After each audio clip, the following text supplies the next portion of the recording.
Bonjour à toutes et à tous, Aurélien Evrard, neragraphique.com. Je vous propose aujourd'hui un petit tutoriel simple, rapide, sur l'utilisation de la plume et le détourage.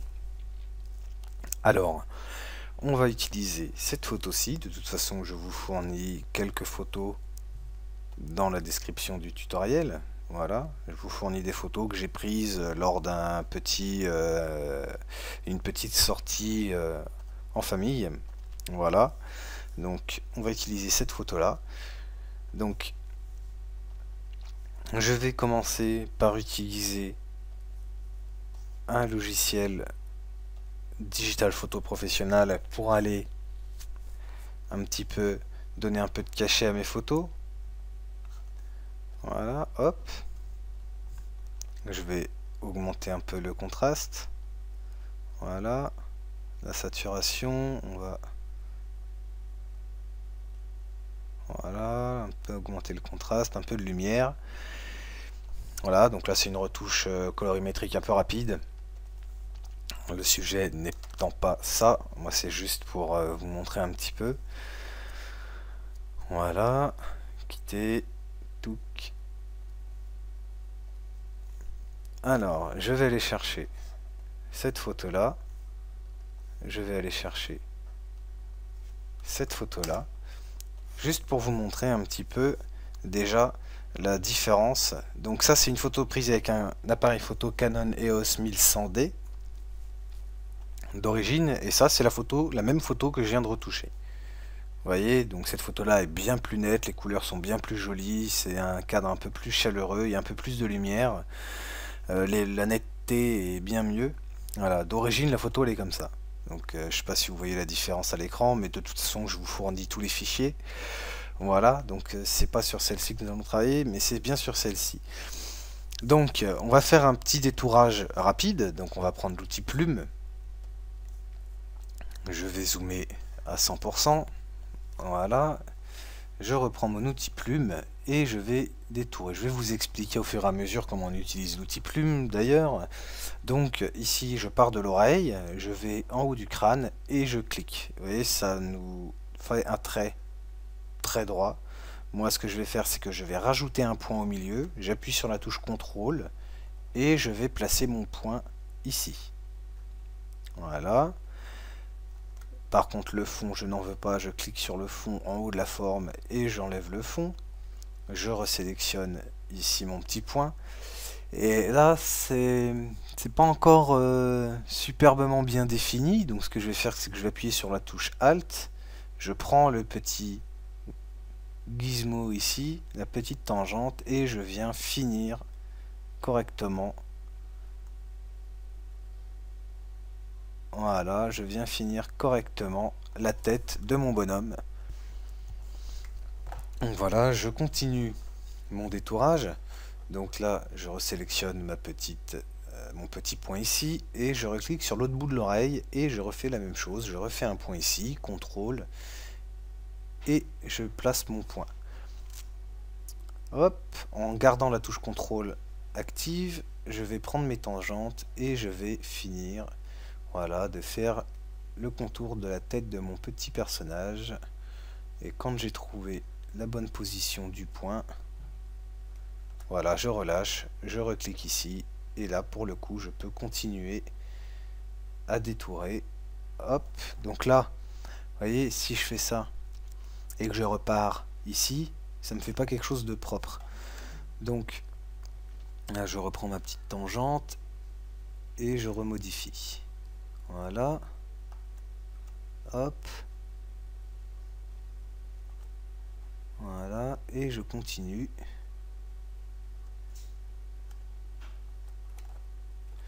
Je vais zoomer un peu plus. Voilà, pour voir ce que je fais.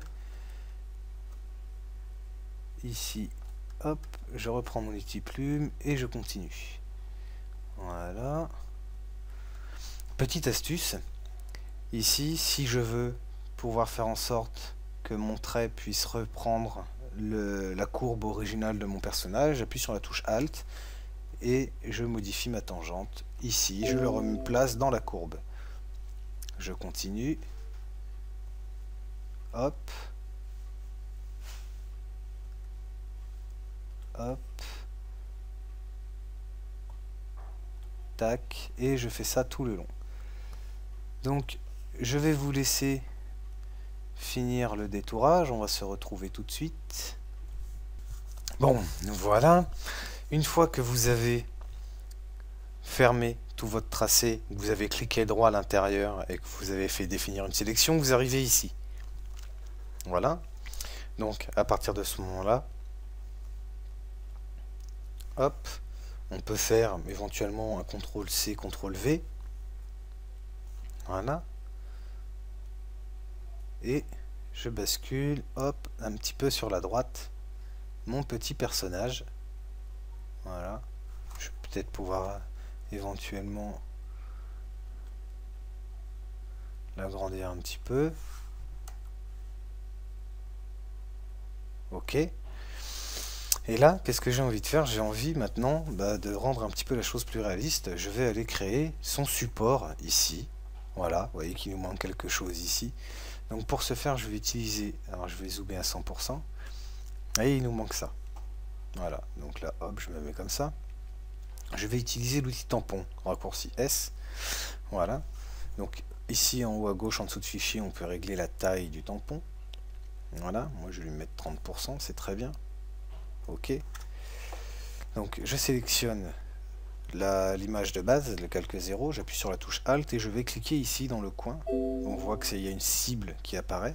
Voilà, donc je clique ici, là dans le coin, je relâche, je sélectionne le calque 2 et je vais peindre tout simplement.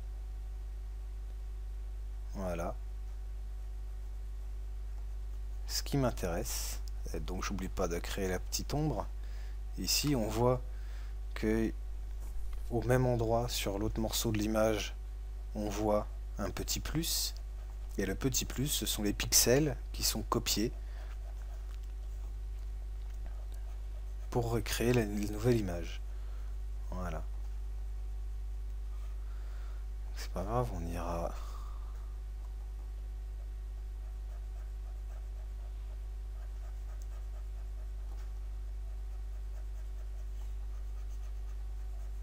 Voilà. Donc là, ce qui dépasse, c'est pas grave, on va aller voir ça tout de suite après.